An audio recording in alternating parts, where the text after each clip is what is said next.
What's up, everybody? Welcome to Revival. My name is JJ, and it's time for part 2 of my 20 games of 2020.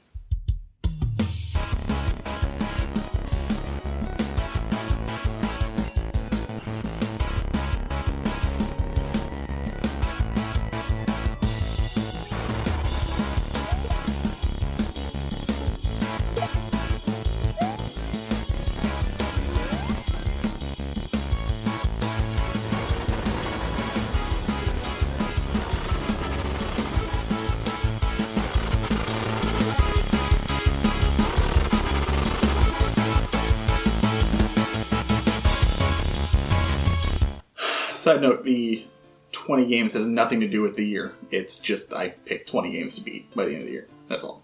That's literally it. It's not... There's no thing there connecting the two. It's just coincidence. That's all. Believe me, I would not pick anything to celebrate this year whatsoever. Because, holy crap. Let's get into some games. So yeah, last week I went over my first part of the list. Now we're going to do the second half. First up is another PC game that I don't have box art for. Actually, I might somewhere, but it's with my PC boxes, and those are in my room somewhere. Half-Life. I played that for the first time ever. Well, I didn't play it for the first time ever, but I beat it for the first time ever.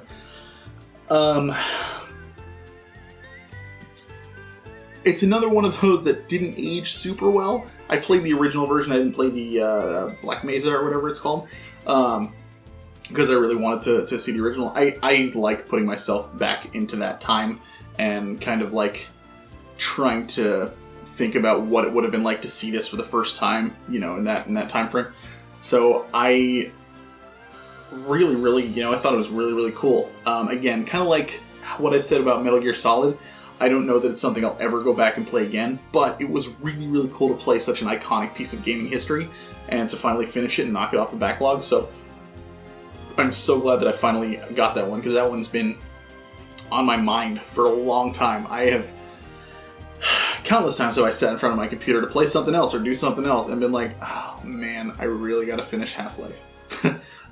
It was a good experience, and I'm glad I finally have it done and I don't have to worry about, thinking about that anymore. Now I have to think about that with Half-Life 2. So, hopefully, maybe that'll be on the list for next year and I can knock that one off as well. Next up is Earthbound Beginnings, which is another one I don't have a box for, but it was on the Wii U, which is behind me on the TV back there.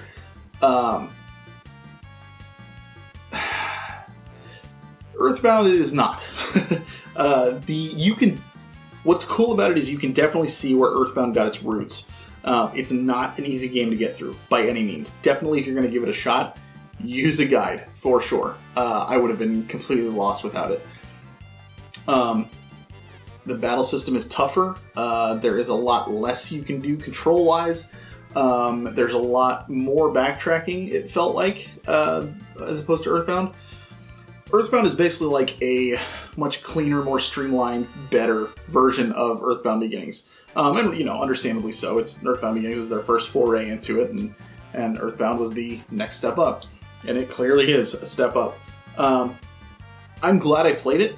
I just, again, don't think I'd ever go back to it again, because it is...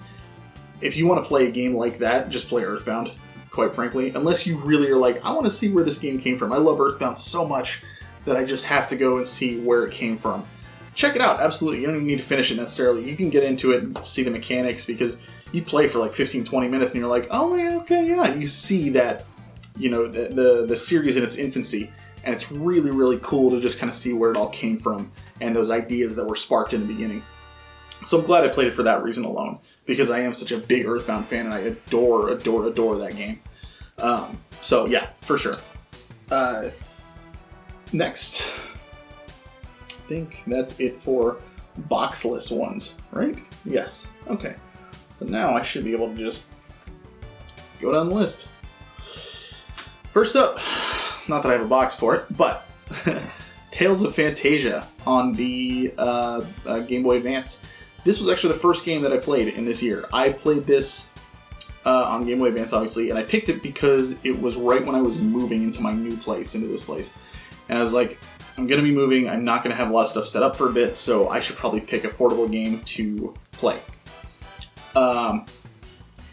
This game was awesome. I loved it. The combat is a little... kind of like how Earthbound Beginnings is to Earthbound, and you see how it is in its infancy, and then Earthbound is like this evolved, better version of that game. The combat in this is the infancy of like modern Tales games, and how like crazy and action-packed, and you're moving around doing all these special moves and all that stuff. How much better it's gotten over the years. This is where that start came from. So it was a little rough because it's like action-based combat on a combat screen, but it's like 2D, and so you're just hopping over your characters and stuff. Like it's a little awkward to get used to, but the story and the world, it's right up there with the Super Nintendo RPGs. So I want to say this originally came out on the Super Famicom in Japan. So I really, really enjoyed my time with this. Anybody, again, like I said with Illusion of Gaia, if you were into Super Nintendo RPGs, if you can find this and get your hands on it, it's a really, really fun play. So you'll feel right at home when you see those graphics and the sprites and stuff. Next up, Breath of Fire 3, a game that I played so many times, about halfway, and loved. Thought it was amazing. I loved the cast. I love the Breath of Fire series because of the cast of characters in each game. They're so diverse, and they're just so interesting, and the art styles and just the sheer amount of like diversity in these games is just, I love it. I absolutely adore it.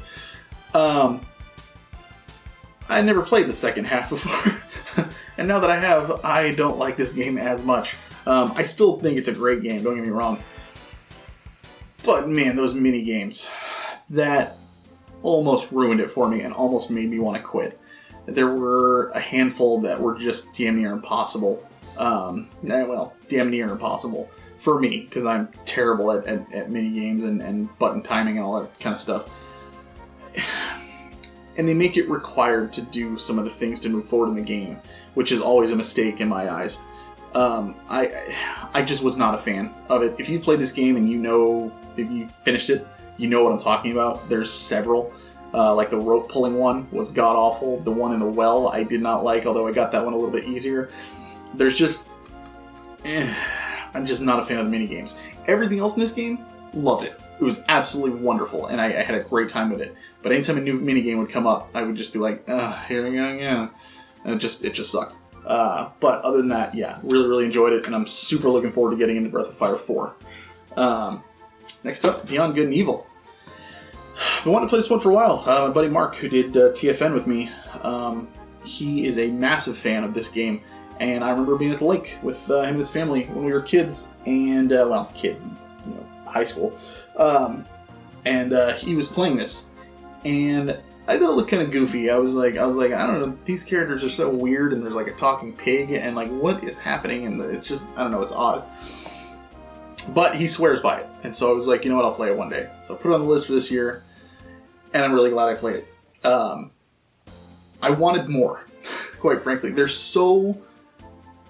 The concept is so rich in this, and that's why I'm super excited for the sequel. Hopefully it comes out. But there's so much that they can do with this and the universe and the world. I mean, there's just so much. What's up, buddy? What are you doing?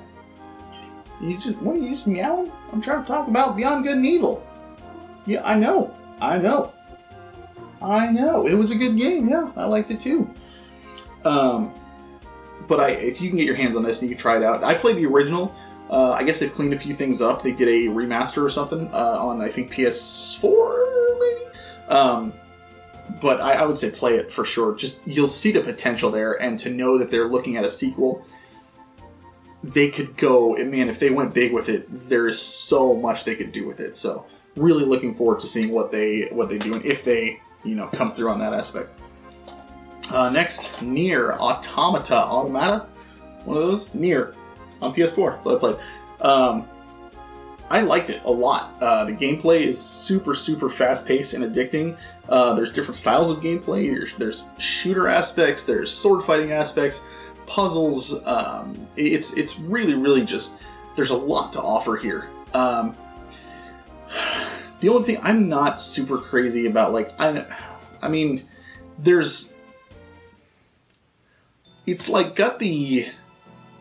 it's a little too much fan service for me. Like, alright, I get it's an android from the future and that kind of stuff. It's like, is there a reason why she is dressing in, like, skimpy outfits and stuff? Like, is there any reason behind that? Like, I don't understand that aspect. It's fine, it doesn't ruin the game by any means. Anytime I see that in a game and it's just not explained as to why it looks that way, then I'm just like, okay, so you're just putting this in here just because. Like, I don't know. I like to have reasons for things to be in games, if that makes sense. I'm probably just getting on somebody's nerves by saying this, and I apologize. That's just, what I think of when I look at it. Because I always think to myself, well, they could have just devoted the energy somewhere else and made some aspect that mattered a little bit better. Because to me, that didn't really matter what they looked like. But 2B is still a badass, and the whole game I played, I got the platinum. May have bought a few at the end if you've beaten it. You know what I'm talking about. But I did play through I beat the game. I got the first 4 endings, I think. So I did play, a big chunk and did, everything that I figured I should in order to give it a fair shake. And I definitely recommend trying this out. And don't just play through the first storyline, because if you do, you're going to be missing out on a whole lot. I know a couple people that did that, and they kind of robbed themselves a little bit. So definitely give it more than just that, which is unfortunate because it's not super short in that regard. I mean, it is. It's like, 8 hours to get through the first storyline, and then you kind of like see another side of it. I would just say keep playing. So yeah, but very, very good game nonetheless. Next, I mean, I just put out a review of this, Dark Souls Remastered. Go check out that review. So much to say. Longest review that I've done by far. So I won't go into anything here. But yeah, go check out my full review on that on the channel. Next up, Paper Mario: The Thousand Year Door. I didn't like it very much. I think I'm just not a Paper Mario fan. I think I'm way too big a fan of Super Mario RPG. And every time I play another Paper Mario, it just reminds me that we're never going back to that formula. And it just frustrates the hell out of me. I think this game had a lot to offer. I think it's really pretty. I think the world design is really cool. I'm not a fan of the battle system. I don't like timed hits, which is funny because the original Mario RPG did have that, which honestly I wasn't a fan of it back then either. Only 2 party members at a time, just Mario and then one other character. I wasn't a fan of that either. I really can't pinpoint why I'm not crazy about these games.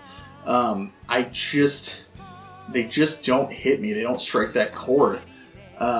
But there's so much good stuff to appreciate about them. It's so well designed, and there's so much going on the screen, and it's so colorful and vibrant and beautiful to look at. But it's just not for me. I'm sorry, and I know this is like a holy grail for some people, but Thousand Year Door just didn't do it for me. I'm sorry. Dragon Quest VII. Long freaking game, but my favorite in the series so far. Second favorite. 5 is still probably my favorite that I've played. This is a really, really, really cool game, and I love the concept of like building these, like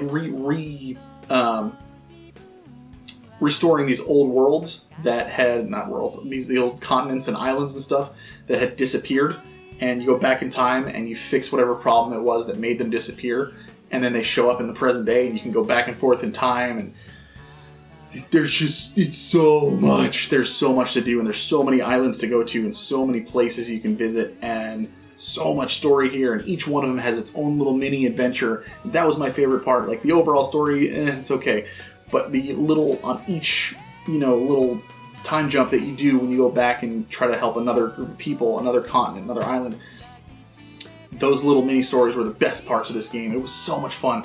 I really, really enjoyed it. The only problem is, man, it's so long. They cut out a lot of text that is required in this one. The PS1 version, for what I understand, took a lot of people like over 100 to 120 hours to get through. This I was able to do in like, I don't know, around 80 or so, a little maybe 80 to 90. And there was still, you know, there's still so much going on. But even if you don't finish it, going in and just playing like a few of those scenarios is a lot of fun. And I definitely recommend, if you can get your hands on this, because these 3DS versions are going up in price, it's still a very, very fun game. So I do recommend that for sure. And lastly, but certainly not least, this is my limited run version, Cosmic Star Heroine. Super short too, but if you're a fan, again, of Super Nintendo RPGs, this is on PS4. I think it's on Switch too. I don't know about Xbox One, maybe? But this is a really, really, really well done game. The story's interesting. There's so many characters that all have their own different abilities. It's just a really, really fun game. Easy to platinum too if you're a trophy hunter. But if you like old school RPGs, you'll get through this nice and quick. It was really, really a pleasure to play. It only took me, I think, maybe like 3 or 4 play sessions total to get through. I genuinely enjoyed the hell out of it. So, frankly, I'd like to see another one at some point, because there was just so much here. The art style, the music, the world, well, universe, whatever. The aesthetics in this game are just so great. And again, if you're a Super Nintendo fan, you'll feel right at home with this. Which I am, obviously. So, but yeah, so there you have it. There are my 20 games for 2020 that I beat. I'm super excited to keep going and get a few more games knocked out. The only game for sure, well, 2 games for sure that I want to have beat by the end of this year. One I've already beaten, that's Xenogears. The other one, obviously, I want to beat Cyberpunk when it comes out. So, and once Cyberpunk comes out and I finish it, that's when I'll do my top 5 games of 2020. And that's obviously not these, it's just new games in general. But yeah, so what should I play next year? Make some suggestions. That's kind of tough to say because those of you that have talked to me privately and stuff, I can't even tell you how many times people have been like, how have you not played this? Seriously? Give me some of those. What do I need to play that I haven't played if I've talked to you? Or just reach out to me and say hey, have you played this before? Or, just drop a comment or something like that. Because I genuinely love putting together that list. It's so much fun. And then knowing that I'm going to get through all these adventures, it's great. So, suggestions, let me know. And then tell me what you want me to review as well. Because I'm kind of on the fence as to what my next review should be. I don't know. I'm leaning towards Cyberpunk, but might be too huge for me. We'll see. But thanks for watching. Like, comment, subscribe, all that fun stuff. I appreciate it for sure. And as always, keep on gaming.